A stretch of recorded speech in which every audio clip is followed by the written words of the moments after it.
Hello, live at Fivers. If we're somewhere around 5, I'm sure we are. Hello. So I was pleased to open the doors of the social distance social club again this morning. For anybody who's missed it, the social distance social club hasn't got any doors. It's just a post that I put onto my page every day asking people what's up, what's happening. So today I had a little break over the bank holiday weekend, and I put a post on today saying, right, what's up?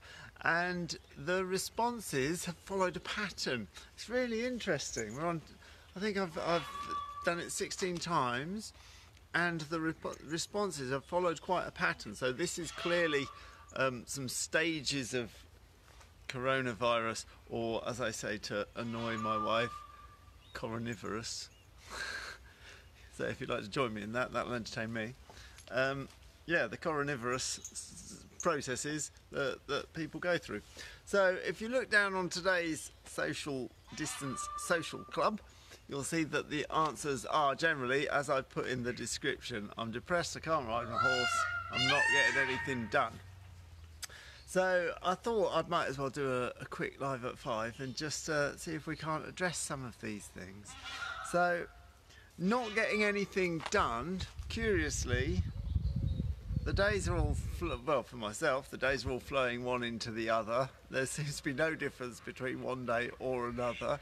And before you know it, you got to the end of the day, and the things that you were intending to do right from the moment you got up have somehow not got done, even though I've got more time at home than I think I ever have before.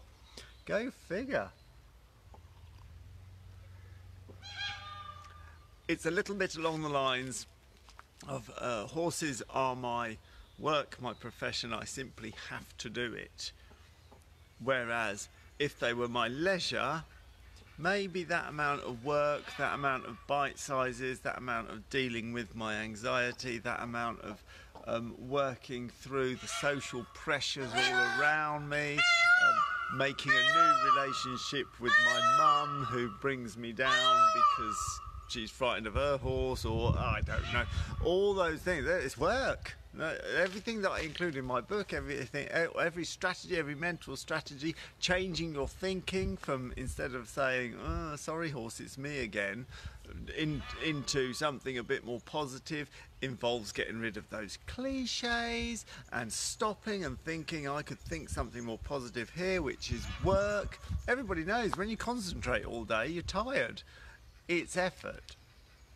So in the leisure industry, horses are your hobby, horses are your relaxation. I thoroughly understand how it can sometimes be, I don't want to do all that work. Whereas for me, I have to do that work because it's my job. You know, the horses is my job. If I say to a show, I'm going to do this spectacular trick next year, book my show, then I have to get out and I have to do the bite sizes to make this spectacular trick happen in 6 months' time, because we sign our contracts 6 months beforehand. We could sign something in November saying that we're going to be there in July doing this trick, and that means that I've lived this is true, this is the way it goes. I've got 6 months to break down into tiny bite sizes, because I'm not brave, I'm not foolhardy, I'm not stupid, I'm just trained. And so I just train these little bite sizes until I've got a spectacular trick and everybody goes, oh, isn't he brave, or is he stupid, whichever you want to do. So there we go. So it's work. It's work for me, but I do it, therefore I progress. But if you have horses for the leisure industry, for your leisure riding, pleasure riding, you may not feel like doing the work. So I can thoroughly understand that it's the same when it comes to not getting your jobs done during the day. We've got all day to do it. And before you know it, here we are now at 4:45, and you go, where's the day gone? If you want to get those jobs done, you must adopt the attitude that they must be done. They must be done, and they must be done at this time. Obviously, this whole coronavirus session is going on for several weeks now, and it looks like it's going into months, and we're getting a bit depressed. If there's anything that stops you changing your what you should do todays into what you must do todays, it's being depressed. It's the way that depression works. Depression is a very sensible survival strategy if you are living in a primitive cave with lots of little dangers outside that you're probably not going to overcome. If you're living in a cave and there's an ice age going on, and there's wild tribesmen and wild animals and snow and cold and wind, it will do you no good at all to feel all positive and go, oh, don't worry, I don't care about all these insurmountable problems, I'm going to go and catch a rabbit. You run out of the cave into the snowstorm, you're never seen again. That is stupid. Do not feel positive in that situation. Your brain knows that, and that's why it has depression there as a tool. So to make sure somebody doesn't feel positive, you absolutely make sure that they feel negative. Once you feel negative, then you're not going to feel positive and run out and go and catch a rabbit in the snowstorm that you're going to die in. You're going to stay in. Your body also knows that there is no rabbit coming. It's probably going to be a hungry time. So you save energy by having a large component of lethargy built into your depression. It makes sense. So you feel negative and you don't feel like doing anything to get you out of your negative state, as is appropriate in that situation. So you don't get up and start playing with the kids. Don't feel like it. You don't clean the cave. And depressed people famously don't feel how they can clean their houses. Maybe they don't look after themselves, maybe they don't look after their personal routines, maybe you don't wash your hair, you mend your clothes, you've got ripped clothes. If you're living in a cave, in a primitive society, that makes absolute sense. Do that.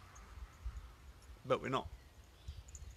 So when depression hits, because we're in a situation, you're going to feel even less like turning the things you should do into the things that you must do. But take these two sentences. I mentioned washing hair earlier, I'll stick with that. I should wash my hair today is one sentence, but it's a world away from I will wash my hair at 10 o'clock. I'd see the irony that I'm as bald as bald. I'm not going to wash my hair. It's just somebody took that as an example. But what a difference. I should wash my hair today. I'm going to wash my hair at 10 o'clock. That's the difference. Nailing down when you're going to do it. So what we're talking about is, even in these days of huge amounts of time at home, you still need to have your time management. And as Carl Pate said, time management is distraction management. Get that?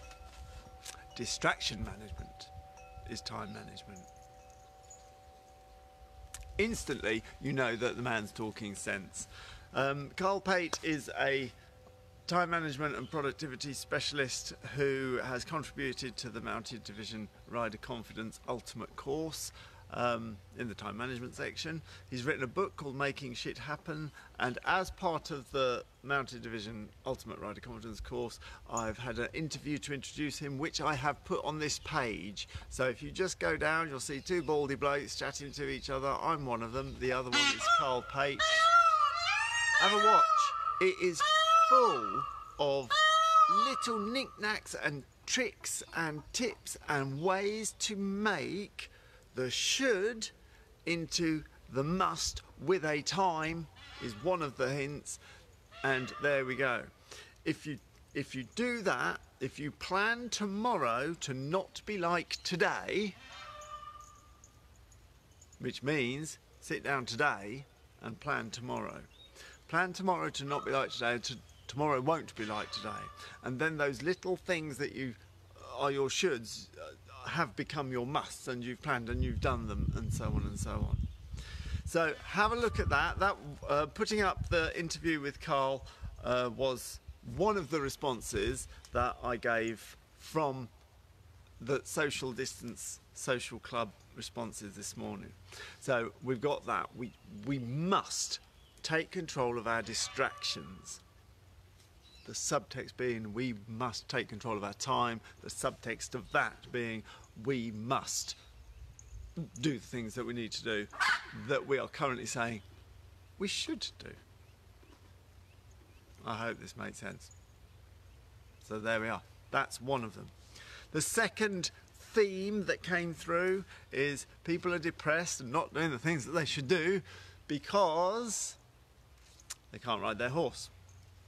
For those of you in lockdown, I can if you can't get to your horse, I can see that you've got a problem there, and you're going to have to think even more out the box. If you do have your horse and you're not riding it because of the advice that don't put strain on the NHS or whatever, I thoroughly respect you for that. And as a solution to that, I simply put up a post again just below here saying, okay everybody, let's help everybody out. What is your favourite non-ridden horse activity that you do? And then I put maybe 8 of my suggestions. You can see them there, and last time I looked there was something like 60 comments, so people are doing it. So please, how many people are watching this? 51 people. Give me 51 thumbs up now. I've never had that before. That'll be good. I'll look forward to that. That'll come in a few minutes if you do it. That'll be really good. 51 people. Think of the thing that you like to do and read through those comments. Take what you can out of it. Put your 2 penneth worth in so that you can help somebody else. And then if you work through that list of things to do, by the time you've nailed all those, you'll have a bond and relationship with your horse which you would not have got if it weren't for this coronavirus period. It will be an absolute benefit. Absolutely. So have a look through them, add those in, and then you'll be helping somebody. What's the point of helping somebody? And you'll see that a lot of the comments underneath I've put, we need to be helping somebody. If somebody said, I do my lateral work on long reining, and so it's like, well, can you please put a timeline or an instruction or something that somebody else can follow, because you might be able to help somebody. By helping somebody else, it's actually a selfish thing, because to teach is to learn twice. If you've got something that you've got nailed and then you have to teach it to somebody else, you've got to get it nailed and screwed and glued and absolutely plain to perfection before you can do that. If you're going to show somebody your lateral work and you're going to make a video, maybe that means that you'll have to go and have a shave and put on some clean clothes and get out and wash around and do those things you must do because you've made that dedication. So it's all a big circle of stuff that you can do. So these are the solutions that we've got. 1, the actual activities that you can do with your horse are on a post below this one. 2, the way to manage your time, actually we mean manage your distractions, and you know it's true, is there in an interview with me and Carl. Have a watch with that. 3, teach somebody. And 4, your depression. Okay, let's just quickly finish off with a word about your depression. How do we deal? What we're going to do is we're going to play a game of spot the difference.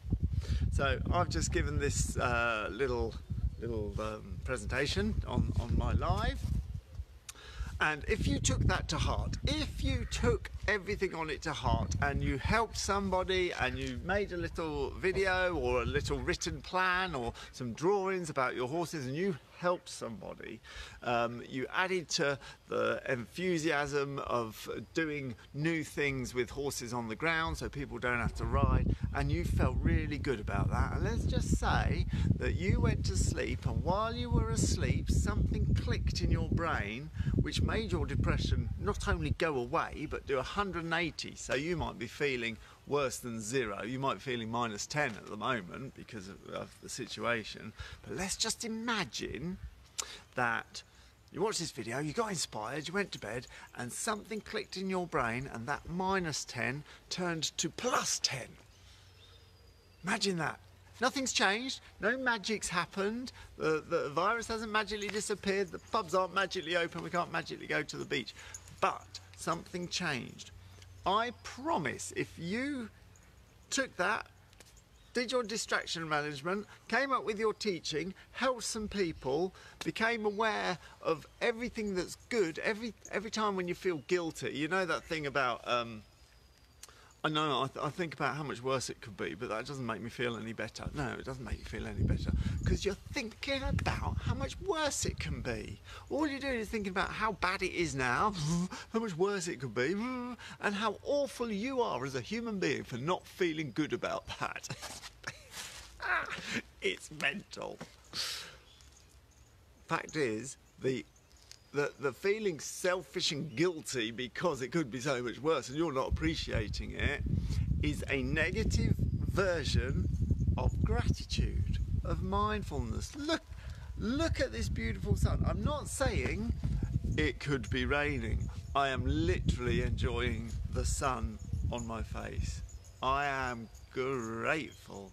I am looking at every little thing and being grateful for you can't see them from here, for the ducks, for the little duck there, for the wolves going about. It's just gorgeous. I'm grateful that the grass is growing and the horses are fine. I'm grateful for you guys listening to this and giving me a chance to help people. I'm grateful for every email and message that I get.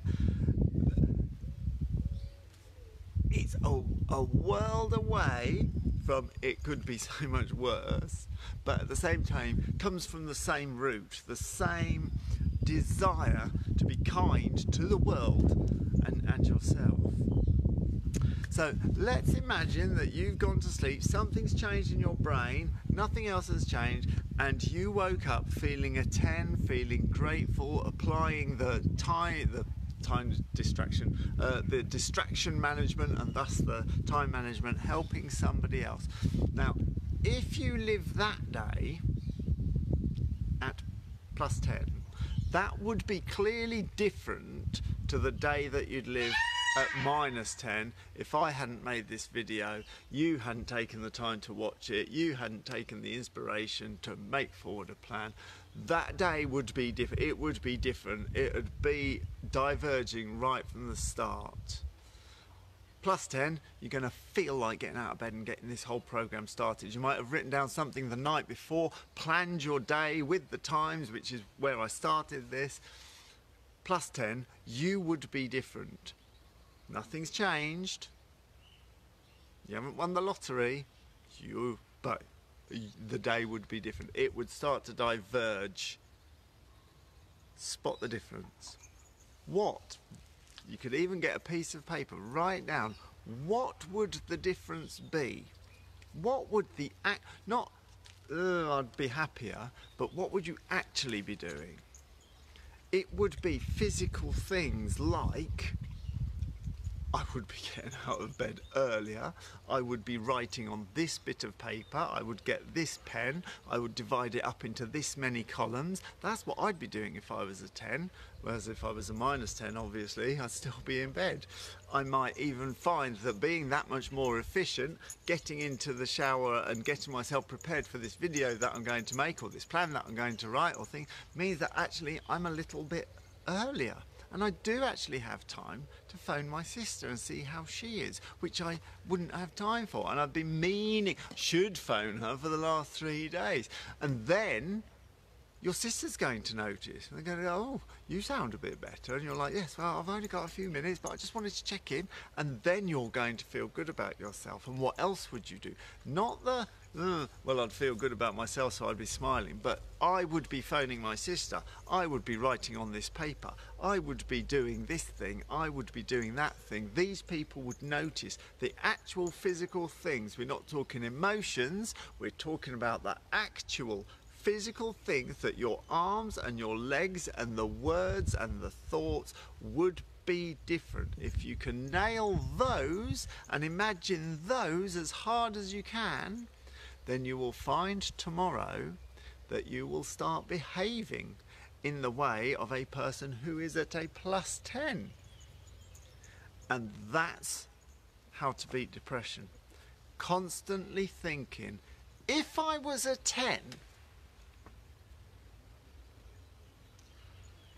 what would the difference be? What would I be doing? What would I be saying? Who would notice? I like that. There we are. I hope this has been useful. I've got to jump off now. I'm very excited because I've got the second Mounted Division Ultimate Rider Confidence course, the new intake that has just started. I've got a catch-up call with them, the first feedback of the course, and I've got that at 5:30, so I've just got time to nip in, set up the office and do my call. Thanks for listening. Don't forget to put your activities that you would do that involve not riding horses and read what everybody else has said, and by the time we've worked through it all, it'll be next year. Bye. Thank you for listening.